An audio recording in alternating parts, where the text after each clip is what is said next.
You're up. Time to go. All right, we are at 15 until 3. We're going to start with hopefully thinking we can get through this process in 45 minutes. And then give us a buffer time to do any more planning for a calendar. Okay, so I'm going to go over the agenda and then the norms. So today we're going to unpack RI9. We're going to create our rubric, and we're going to create our pre and post assessment. We're also going to have a conversation about avoiding having it too long. And then we're going to start a calendar for the planning, and I think it'll probably take us the whole time. And just to go over the norms, come prepared and on time. We've been doing good on that. Squirrel, don't squirrel. Everybody has a voice. That's going to be the one that we're going to work on today. And use Google Docs.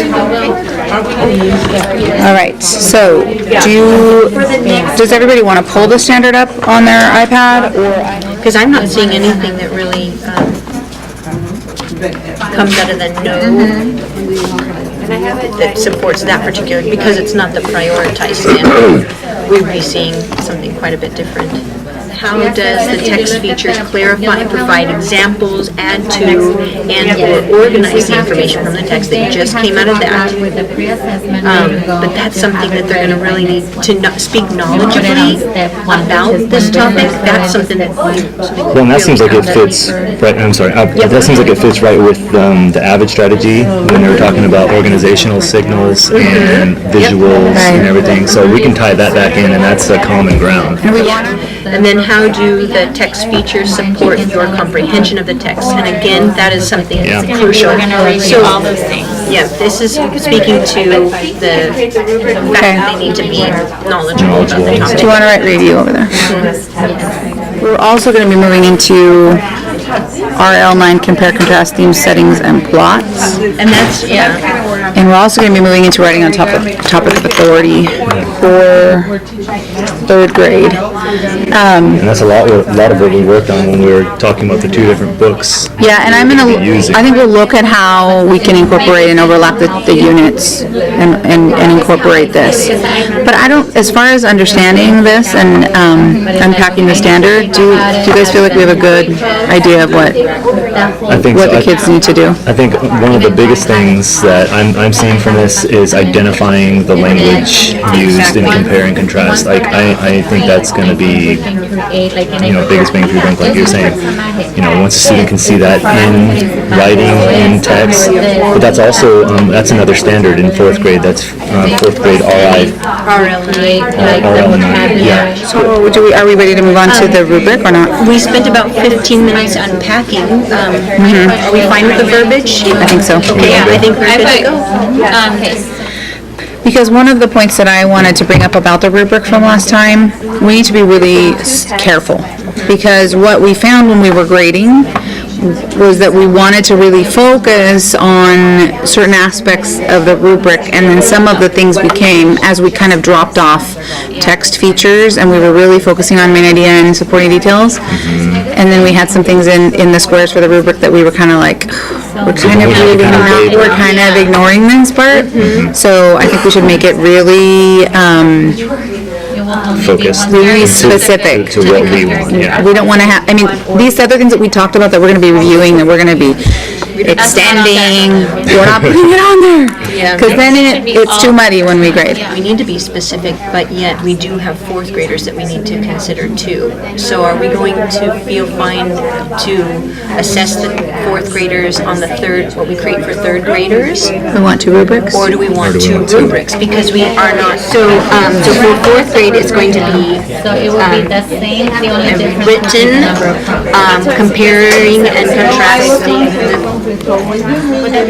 We want to have the compare contrast.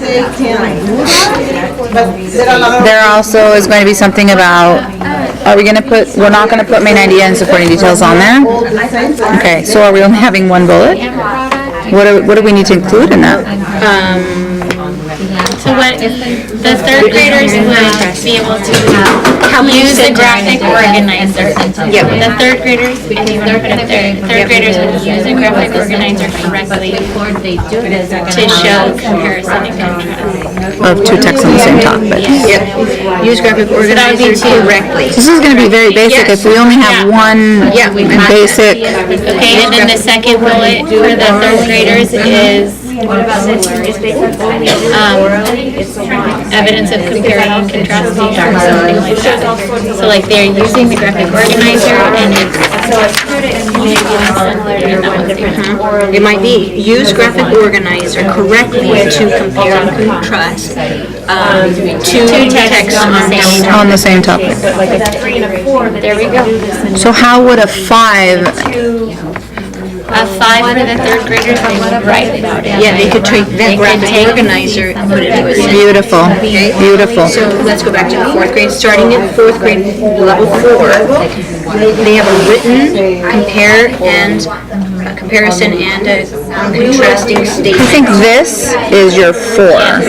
This is your 4. So they're gonna use, we wanna see them using the graphic organizer and taking the information from the graphic organizer to write. Are we gonna include that they have to have the graphic organizer and the writing, or only looking at the writing? I think that we need to say that it needs to be present, yeah. So then you're gonna have 2 bullets on that. That they use a graphic organizer to compare and contrast. And they've used it to produce their writing piece. Okay. So for a 4, they've produced at least 3 or more sentences. And then 3 more sentences. which would make the 5 a well-developed paragraph. Yes. So all of 4, I wanna make it a paper, but it's like, we're not going big, we're going. Yeah. Is this going to have the students' own interpretations as a 5, like what we've done in the past? Yes. So we have kind of. Explains like in their own words, or is it going to be like just saying one thing from one text directly? That's true, we don't have anything on there about them using their own words, even like in the graphic organizer, or being asking them to put it into their own words. For what we want to expect them to do and what we want to grade, we just can't add too many Yeah. components. Oh, that's what I was Because that's saying what for we 5. did. Right, we had too many components. But each thing that we have, we really should have, like for example, on the 4th graders, they're gonna have a graphic organizer and a written piece on each rubric. Each square has to have both of those components Okay, that in is- some shape or form. Yeah. So let's just leave it at Okay, this. cool. and so let's go with 4th grade level 3, would be that they use graphic organizer to compare or contrast the And two they have- texts, and they've written 1 to 3 sentences. 1 to 3 sentences. So my question I like is it. then,